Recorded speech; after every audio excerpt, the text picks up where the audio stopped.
ထွက်ပြေးနေတဲ့မြောင်ဂျာကတနေရာအရောက်မှာဂျောင်ဝဲမိကအဝိုင်းခံလိုက်ရပါတယ်။ရဲမှုချုပ်အီရှိခါဝါပါရောက်လာခဲ့ပြီးတကယ်ပဲလူသက်တရခင်ကမြောင်ဂျာဖြစ်နေခဲ့ကစေယုံထဲမှာဘာတွေဖြစ်ခဲ့ရလို့အခုလိုပြောင်းလဲသွားလဲဆိုတာမေးခွန်းထုတ်အံ့ဩနေပါတယ်။ဘာပဲဖြစ်ခဲ့တပ်ပစ်ခဲ့သူတွေက10ယောက်ကျော်တော်မှုဂျပန်တွေရဲ့ဥပဒေအရမြောင်ဂျာကိုကွက်မြက်အပြစ်ပေးခံရမှာပဲဖြစ်ပါတယ်။ဒါကြောင့်အုံဆောင်စေယုံထဲကိုပြန်ပို့ရမှာဖြစ်လို့လှောင်ရင်တွေကိုကိုယ်တိုင်ဝင်သွားခိုင်းပါတယ်။မြောင်ဂျာကသူတို့နှစ်ယောက်ရဲ့ကလေးကိုမငဲ့တော့ဘူးလားတောင်းပန်ပေမဲ့အီရှိခါဝါကဒီလိုအခြေအနေမှာလုံးဝအတိမတ်မပြုတ်တော့တာမို့လို့မြောင်ဂျာလည်းနာကြီးချက်များစွာဖြင့်စိတ်ရိုင်းဝင်လာကအီရှိခါဝါကိုကုတ်ချစ်လိုက်ပါတော့တယ်။မြောင်ဂျာကိုဖမ်းကအုံဆောင်စေယုံကိုပဲပို့လိုက်ပါတယ်။အီရှိခါဝါကိုလည်းစေယုံအုပ်ကြီးကိုယ်တိုင်ကုသပေးပေမဲ့မာယေရာကသူ့ယောက်ျားဖြစ်သူကိုအသက်ဆက်မရှင်စေပဲဒီတိုင်းပေးတည်ဖို့အမိန့်ပေးလိုက်ပါတယ်။မာယေရာကလည်းတတော်ဝါကြီးရဲ့အချက်လက်တွေကိုသေချာမေးမြန်းနေပြီးဘလောက်ပဲထောက်ပံ့ပေးရထောက်ပံ့ပေးပါမှုဒီတတော်ဝါကြီးတွေကသူ့ရဲ့အမိန့်ကိုနာခံလာနိုင်အောင်စမ်းသပ်မှုဆက်လုပ်ပေးဖို့အမိန့်ပေးခဲ့ပါတယ်။ချေအိုးအိမ်ပြန်လာခဲ့ကအဖေကိုဝင်တွေ့ပေမဲ့အဖေဟာရှိမနေတော့ပဲသူချစ်ခင်မျက်နှာရတဲ့ဇနီးတွေကိုတွေ့ဖို့စေယုံမှုရှိမှထပ်အဖမ်းခံလိုက်ရပါတယ်။ဘုံမှုတို့ကလည်း10နှစ်ကြာဝဲကွာနေတဲ့အကျဉ်လင်မယားကိုစုံတွေ့စေပြီးသူ့ရှိမှတင်လူတယောက်ကိုတက်ဖြတ်နေတာကြိခိုင်းစေပြီးချုပ်ထားလိုက်ပါတယ်။ဒီလိုချေအိုးဘက်က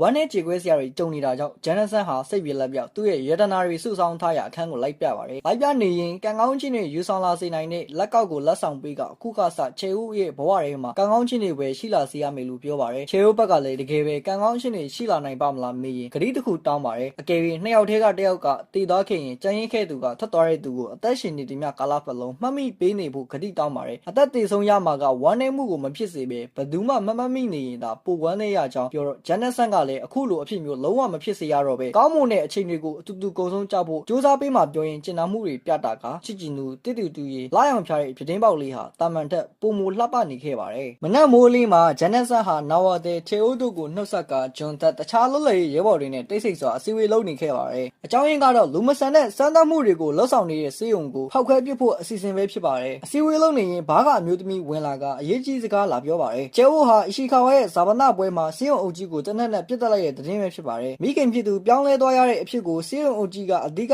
ဥဆောင်သူလို့ယူဆမိလို့လာရောက်ပြစ်တက်လိုက်တာပဲဖြစ်ပါတယ်။ပြစ်ခတ်မှုကြောင့်အနီးနားတစ်ဝိုက်ပတ်လော်ရိုက်သွားရပြီးဂျန်နဆန်ရောက်လာကစုံစမ်းပေမဲ့ချေအိုးသတင်းကပျောက်ရှင်းမလားပျောက်ဆုံးနေခဲ့ရပါပြီ။ရဲဝန်ထမ်းလေးကဂျန်နဆန်ကိုတတိထားရနဲ့မမြင်ရတဲ့ကြီးမားသောချုပ်ကင်မှုရှိနေကြောင်းပြောပါတယ်။နောက်ပြီးဂျန်နဆန်ရဲ့အင်ကိုလည်းဝင်ရောက်ရှောက်ဖွေနေကြောင်းပြောပါတယ်။ချေအိုးဖေကတော့ညံကောင်းမှုကြောင့်ဂျပန်စစ်သားတွေကိုပြန်တိုက်ခိုက်နိုင်ခဲ့ပေမဲ့ချေအိုးကတော့လက်ရှိမှာမာယေရာဖမ်းတာခံထားရပါတယ်။ဂျန်နဆန်ဘက်ကလည်းသူမျက်နှာရဆုံးသူပျောက်ဆုံးနေတာကြောင့်ရှိသမျှအဆက်တွေနဲ့တေချာစုံစမ်းမှုလုပ်နေခဲ့ပေမဲ့လုံးဝအစားအနာတောင်သတင်းရမနေခဲ့ပါဘူး။အဲ့လိုနဲ့အိမ်အောက်ထပ်မှာအရေးကြီးဧည့်သည်ရှိလို့စင်းကြေတာမာယေရာဖြစ်နေခဲ့ပါတယ်။မာယေရာလာတွေ့ရတဲ့အကြောင်းကတော့အနီးနားမှာမိသားစုဝင်လိုရှိနေတဲ့သူတယောက်ကိုမှမယုံကြည်ဖို့ရန်နဲ့ချေအိုးဟာပြောင်းလာနိုင်တော့တာကြောင့်စောင့်မနေဖို့ပြောပြီးထပြန်ပါတယ်။ဂျန်နဆန်ကလည်းဘယ်မှာဖမ်းထားတာလဲတေဆုံးသွားရင်တော့အလောင်းဖြစ်ဖြစ်ရအောင်ရှာမှာလို့ဝမ်းနဲ့ဆိုပြောနေပါတယ်။မာယေရာကလည်းသူ့လိုကြောက်ဖို့ကောင်းတဲ့သူနဲ့ထိတ်တိုက်တွေ့မှလားမေးတော့သူဟာတာမန်ကိုရီးယားလူမျိုးဖြစ်ပြီးအပေါင်ဆိုင်လေးသာဖွင့်ထားပြီးမဟုတ်တာတွေကိုဟုတ်တာတွေကိုလောက်ကရှောက်ဖွေစားတော့လာခဲ့ပေမဲ့ဒီလိုပိုင်ဆိုင်မှုမျိုးတွေကိုအကုန်လက်လွတ်ဆုံးရှုံးနိုင်ပြီးကောက်ွယ်ပေးရှင်လောက်အောင်ချစ်မိနေတဲ့သူကိုရှောက်ဖွေဖို့ဂျပန်အာဏာရှိသူတွေထဲကအကြီးမားဆုံးဖြစ်တဲ့မာယေရာနဲ့ထိတ်တိုက်ရင်ဆိုင်ရရင်တော့မှ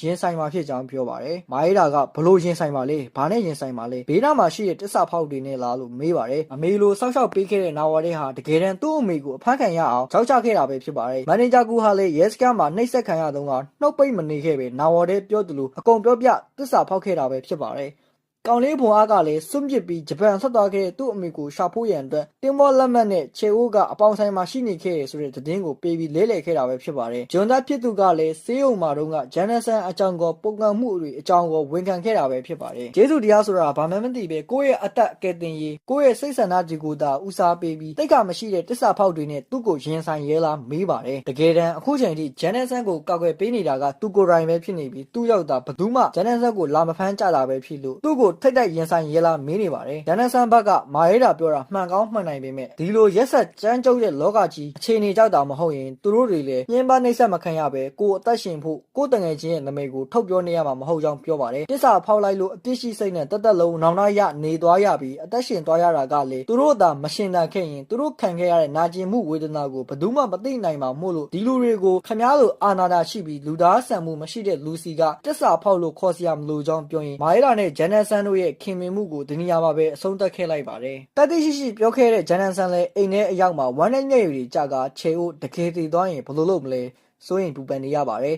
။ မန်နေဂျာကူကလည်းဘာမှအသုံးမကျရင်နေပါစေချယ်အိုရဲ့သတင်းကိုစုံစမ်းပြီးမှသိမယ်လို့ကတိပြုခဲ့ကထွက်လာခဲ့ပါတယ်တော်ဝါကြီးကိုထိန်းသိမ်းထားတဲ့ဂျပန်ဗိုလ်မှူးကလည်းမာရဲတာစီကလက်ဆောင်ပေးလိုက်တဲ့ချယ်အိုကိုကြည့်ရင်မာရဲတာရဲ့အစွမ်းစားကိုချီးကျူးနေခဲ့ပါတယ်သမီးလေးရဲ့အငွေ့အသက်ကိုရလာတဲ့မိခင်ဖြစ်သူကလည်းနေမတိထိုင်မသာဖြစ်ကလှောင်ရင်ကိုဖောက်ကအပိုင်းကိုလေးလေးပြီးခဲ့ပြန်ပါပြီအဆုံးထိကြည့်ရှုပေးလို့ကျေးဇူးများတင်ပါတယ်ခင်ဗျာ like and subscribe လုပ်ပေးခဲ့ပါဦးခင်ဗျာလိုအပ်တာရှိရင်လည်း comment မှာရေးထားခဲ့လို့ရပါတယ်အားလုံးပဲတတာ